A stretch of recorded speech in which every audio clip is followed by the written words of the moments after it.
अस्सलाम वालेकुम viewers, welcome back to my YouTube channel. उम्मीद करता हूँ सब खैरियत से होंगे। आज मैं आपके साथ मैक्सना कैप्सूल के बारे में कंप्लीट रिव्यू करूँगा। मैक्सना कैप्सूल को किन कंडीशन में इस्तेमाल करना चाहिए और किन कंडीशन में इसका इस्तेमाल नहीं करना चाहिए और इसको इस्तेमाल करने से क्या साइड इफ़ेक्ट्स हो सकते हैं, तो कंप्लीट रिव्यू आज की इस वीडियो में मैक्सना कैप्सूल के बारे में आप जान सकते हैं। तो वीडियो को स्किप बिल्कुल भी मत करें। जो हमारे चैनल पर नए हैं वो हमारे चैनल को सब्सक्राइब कर लें और बेल के बटन को प्रेस कर लें। अब चलते हैं वीडियो की डिटेल की तरफ।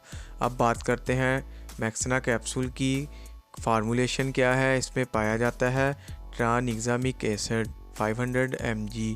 ट्रानिक्सामिक एसिड एक एंटी प्लाज्मिक एजेंट है, यानी कि ये ब्लीडिंग के फ़्लो को रोकने के लिए इस्तेमाल किया जाता है। ये ब्लड लॉस को प्रिवेंट करता है। ये 500 mg और 250 mg में अवेलेबल होता है। अगर हम इसके यूजेस की बात करें तो हम इस कैप्सूल को किन कंडीशन में इस्तेमाल करते हैं, तो इसको हम मेनोरेगिया यानी heavy bleeding during in periods के दौरान बहुत ज़्यादा सी ब्लीडिंग हो रही है, ब्लड लॉस हो रहा है, बहुत ज़्यादा हैवी ब्लीडिंग हो रही है, तो इसमें इसको इस्तेमाल किया जाता है। इसके अलावा इसको हेमरेज के पेशेंट्स में इस्तेमाल किया जाता है कि ये एंटी हेमरेज है। इसके साथ साथ इसको सर्जरी के बाद जो ब्लीडिंग होती है, जो ब्लड लॉस होता है ऑपरेट के बाद, इसमें इसको इस्तेमाल किया जाता है। इसको डेंटल सर्जरी के बाद इस्तेमाल किया जाता है खून के बहाव को रोकने के लिए। नाक या कान से जब खून आ रहा होता है, इसको तब भी इस्तेमाल किया जाता है नाक या कान से खून को रोकने के लिए। और बहुत ज़्यादा लोग इसका सही इस्तेमाल नहीं जानते कि इसको किन कंडीशन में इस्तेमाल किया जाता है।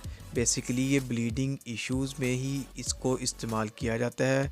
ब्लीडिंग प्रॉब्लम्स में बाज़-औक़ात ब्लीडिंग किसी और वजह से हो रही होती है या इसकी कोई भी वजह हो सकती है जिसमें मैक्सना कैप्सूल का कोई इस्तेमाल नहीं होता, तब भी लोग इसका इस्तेमाल कर रहे होते हैं। तब आपने इसको इस्तेमाल करने से पहले हमेशा अपने डॉक्टर से रिकमेंडेशन पर ही इस्तेमाल करें, क्योंकि ब्लीडिंग का कोई और रीज़न भी हो सकता है। तो आपने इसको डॉक्टर की हदायत के मुताबिक ही इस्तेमाल करना है। अगर हम बात करें कि इसको किस तरह से इस्तेमाल करना है, तो अगर आप इसको हैवी ब्लीडिंग के लिए इस्तेमाल कर रहे हैं ड्यूरिंग पीरियड्स की ब्लीडिंग के लिए, तो आप इसका कैप्सूल दिन में 3 मरतबा इस्तेमाल करेंगे। 5 दिन तक दिन में 3 मरतबा 5 दिन तक इस्तेमाल करना है।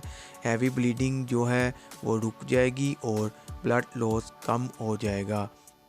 बाकी तमाम कंडीशंस में आपने इसको अपने डॉक्टर से रिकमेंड करवा के इस्तेमाल करना है। अगर हम इसके साइड इफ़ेक्ट्स की बात करें तो इससे नोज़िया, मतली होना, उल्टी होना और सर दर्द हो सकता है। इसकी कंडीशंस में लीवर की पेन वाले पेशेंट इसको इस्तेमाल ना करें, हार्ट वाले पेशेंट इसको इस्तेमाल ना करें।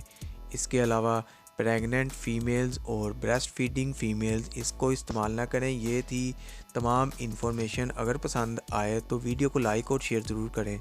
चैनल को अभी तक सब्सक्राइब नहीं किया तो चैनल को सब्सक्राइब कर लें।